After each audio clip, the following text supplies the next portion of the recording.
सद्गुरुनाथ महाराज की जय। महायोगी स्वामी उमानंद सरस्वती की जय। श्री गुरुगीता हा गुरुभक्ती योगाचा मंत्रराज आहे. कलियुगात संसार सागर तरुण जाण्यासाठी हा महामंत्र गुरुदेवांनी स्वाध्याय म्हणून दिला आहे. श्री गुरुगीतेतील संस्कृत श्लोकांचा अर्थ महायोगी स्वामी उमानंद सरस्वती यांच्या श्री गुरुगीतार्थेश्वरी या विवेचनाच्या आधारे आपण क्रमशः जाणून घेत आहोत. आजचा श्लोक आहे 176. यशाची गुरुकिल्ली. जपेन जयमाप्नोति जानन्त फलमाप्नुयात् हीन कर्म त्यजन् सर्वं स्थानानि चाधमानि च.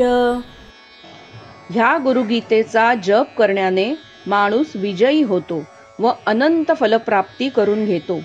हीन त्याज्य कर्मे त्यागून अधम अपवित्र स्थाने वर्ज करून टाळून श्री गुरुगीता जप करावा.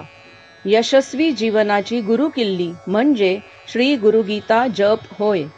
पण त्यासाठी पथ्य पाळायला हवे. शास्त्राने त्याज्य ठरवलेली निषिद्ध व सकाम कर्मे यांचा त्याग झालाच पाहिजे. शास्त्र विहित नित्य व नैमित्तिक कर्मेच गुरुभक्तिभावाने गुरु समर्पण बुद्धी ठेवून म्हणजेच कर्मयोगाच्या साहाय्याने करायची. निस्वार्थी निरहंकारी जीवन म्हणजेच यशस्वी जीवन. श्री गुरुगीतेच्या जपाने लौकिक व्यवहारातही यश लाभते. अपयश पदरात पडत नाही. अनंत प्रकारची फलप्राप्ती होते. जे पाहिजे ते लाभते. पण श्री गुरुगीता जप करणाऱ्याच्या हातून हीन परपीडादायक स्वार्थी आचरण मात्र होऊ नये. तसेच अधमस्थाने अपवित्र स्थाने असभ्य जागा या कटाक्षाने टाळाव्यात. खाली पडलेले कचऱ्यातले कोणी खात नाही. कितीही तहान लागली तरी गटार गंगा कोणी पित नाही. खाणे पिणे जसे निर्मळ स्वच्छ शुद्ध हवे तसे जपासाठीही पवित्र स्थानच हवे.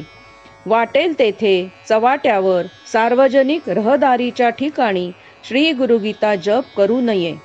जपालाही जपावे लागते. पवित्र स्थानीच प्रगट होऊ द्यावे लागते. हात घाणेरडे असतील तर हातातोंडाची गाठ घालण्यास मन काकू करते. हात पाय धुतल्याशिवाय भोजन करू नये.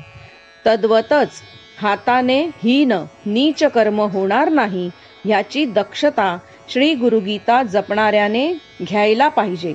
मनात हीन कोते विचार नसतील तर हातानेही त्याज्य कर्म घडणार नाही. जशी वृत्ती तशी उक्ती व कृती. जशी वासना तशी वृत्ती. सद्वासनाच ठेवण्याचा अभ्यास हवा.